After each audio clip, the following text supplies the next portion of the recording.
Assalamualaikum warahmatullahi wabarakatuh. Auzubillahi minasyaitonirrajim. Bismillahirrahmanirrahim. Yauma tarjufur razifah. Kamu akan benar-benar dibangkitkan pada hari ketika tiupan pertama mengguncang alam semesta. Ini tiupan sangkakala yang pertama. Salah satu strategi Allah, salah satu strategi Rasulullah untuk menyadarkan kaum kafir Quraisy yang sudah meyakini 360 berhala yang disembahnya itu yang mengelilingi Hajar Aswad adalah dengan cara membongkar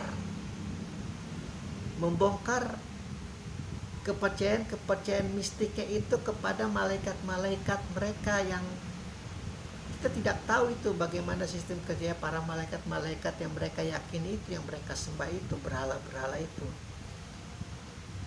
Dan salah satu yang membuat mereka terperangah ketika mendapat risalah dari Rasulullah adalah ketika tentang terjadinya hari kiamat. Makanya pada awal Rasulullah memberi pengajaran kepada kaum kafir Quraisy itu tidak tentang bagaimana hukum waris, bukan tentang bagaimana hukum pernikahan, bukan bagaimana tentang hukum sosial masyarakat dan lain sebagainya, tapi adalah dengan cara membongkar itu kepercayaan mistiknya itu, dengan cara memberikan pengetahuan bahwa akan terjadi hari kiamat di mana setiap manusia itu memiliki pertanggungjawaban atas segala setiap yang mereka perbuat dahulu. Dengan nama yang paling populer adalah kiamat. Allah sudah bersumpah di surat An-Najm ini 5 kali berturut-turut tentang malaikat-malaikatnya. Lalu kemudian yang di ayat ke-6 ialah kamu semua nanti benar-benar akan dibangkitkan pada hari ketika tiupan pertama mengguncang alam semesta.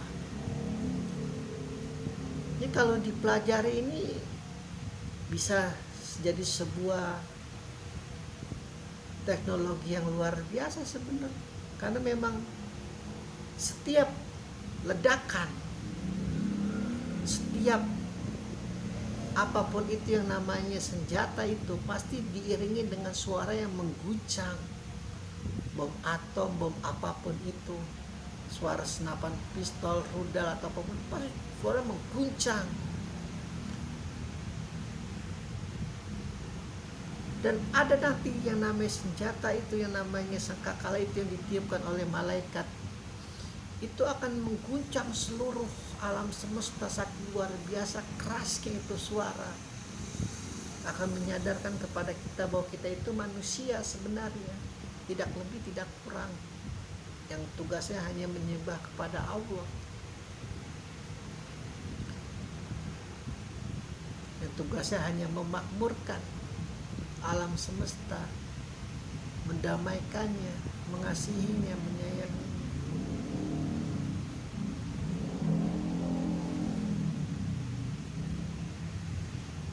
Itu luar biasa sekali tuh kalau manusia mampu menciptakan senjata seperti itu dengan suara yang sangat keras, itu mengguncang alam semesta.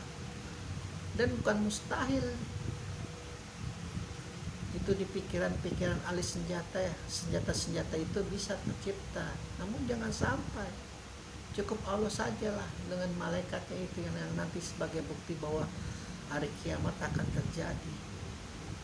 Dan ternyata tentang peristiwa kiamat itu sangat tidak disukai oleh orang kafir. Orang kafir saja tidak suka melihat itu budak-budak, fakir miskin, anak yatim, mukanya cerah, mukanya sumringah, merasa dirinya itu sejajar dengan para bangsawan, sejajar dengan orang-orang kaya kafir Quraisy, itu saja sudah tidak suka. Lalu kemudian Rasulullah berkata bahwa mereka nanti akan dimasukkan ke dalam neraka, akan dibangkitkan dalam bentuk yang sangat buruk rupa karena kesombongan mereka, karena mereka tetap kekeh untuk menyembah berhala, dan satu-satunya klaim mereka itu adalah nenek moyang mereka. Dan sekali lagi Rasulullah, tapi kan nenek moyang dari mana? Mekah itu tidak ada satupun manusia dulu di sana. Sekali lagi, tidak ada satupun manusia di sana. Hanya karena peristiwa Ibrahim yang sedang mencari air untuk diminum oleh istrinya, lalu melakukan tawaf, sa'i dan sebagainya, itu yang akan dijadikan ritual haji. Nenek moyang dari mana? Sekali lagi, tidak ada. Hayalan-hayalan, ilusi-ilusi itu orang-orang kafir Quraisy merasa menyembah nenek moyangnya.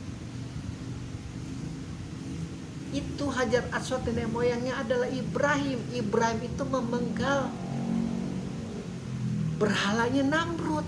Sekarang dikeliling oleh 360 berhala. Maka sampai kapanpun klaim-klaim mereka itu gampang sekali untuk Rasulullah tampilkan, gampang sekali untuk Rasulullah tundukkan, kalahkan. Ditambah lagi mereka dijanjikan akan dimasukkan neraka, makanya geramnya luar biasa itu. Abu Jahal, Abu Lahab, Abu Sufyan, Hindu dan kawan-kawan, Abu Kotok, tai kucing dan lain sebagainya itu. Sangat geram, ketakutan sekaligus geram. Ya seperti kita kalau lagi ada di dunia mafia nih ya, kita lagi ada di dunia baik, terus kita bilang, ente itu salah semua, kalian semua nanti masuk neraka, kalian semua nanti dibakar di neraka jahanam selama-lamanya. Kalau kalian tidak cepat-cepat bertobat, kalau kalian tidak cepat-cepat memohon ampun, karena apa yang kalian sembah itu adalah salah. Ibrahim tidak pernah menyembah berhala. Siapa yang gak kesel? Coba posisi kita sebagai mafia di sana, siapa yang gak kesel, geram? Siapa yang gak ingin memenggal kepala Rasulullah, ingin memenggal seluruh sahabatnya, ingin memenggal seluruh keluarganya? Wajar. Jadi ketika kita berjuang, ketika kita melihat itu mafia-mafia cere-cere di sekitar kita, itu tidak ada apa-apanya dibandingkan dengan perjuangan Rasulullah siang dan malam. Dihinakan, dicacikan, dibilang gila. Bahkan seorang nenek-nenek pun bisa mengata-ngatai Rasulullah ketika Rasulullah tidak mendapat surat sampai berbulan-bulan. Hei Muhammad, gimana setan lo gak datang? Jibril aja dibilang setan sama nenek-nenek. Coba, kasihan, dicengin sama nenek-nenek. Tapi apa kalau Muhammad kemudian geram, nenek sialan lo, anjing lo, gak begitu perilaku Rasulullah. Tidak seperti itu. Sulit untuk mengikuti perilaku Rasulullah. Ya Rasulullah, sebenarnya ini satu kepakan sayapku ini bisa membelah gunung. Boleh gak sih? Aku geram banget nih, kata Jibril. Jangan. Aku gak mau seperti nabi-nabi yang lain. Apa-apa umatnya diajar, biar mereka belajar untuk memahami dirinya sendiri, untuk memahami intelektualnya sendiri. Atau pembalasan Allah kelak di hari pembalasan itu jauh lebih sakit, jauh lebih perih, jauh lebih pedih. Kalau semua sebenarnya mengetahui, sebenarnya Rasulullah itu lebih kejam daripada para nabi lain. Setidak-tidaknya mereka yang mendapat ajab di dunia, masih ada lah istilahnya, Allah akan mengurangi volume untuk penyiksaan mereka di neraka. Namun ketika berhadapan dengan musuhnya Rasulullah ini, Rasulullah tidak menyakiti seujung rambut pun mereka. Hei, jangan sakiti Abu Sufyan dari ujung kaki sampai ujung rambut. Dia sudah kalah ketika perang akhir itu. Biarkan nanti Allah saja yang membalas. Kalau udah Allah yang membalas, maka beruntunglah kalau Anda berbuat dosa terus Anda langsung dapat balasannya di sini. Sangat beruntung. Menangislah. Alhamdulillah, tidak kau tangguhkan siksaan dosaku ini nanti di akhirat, tapi di dunia alhamdulillahirabbil alamin.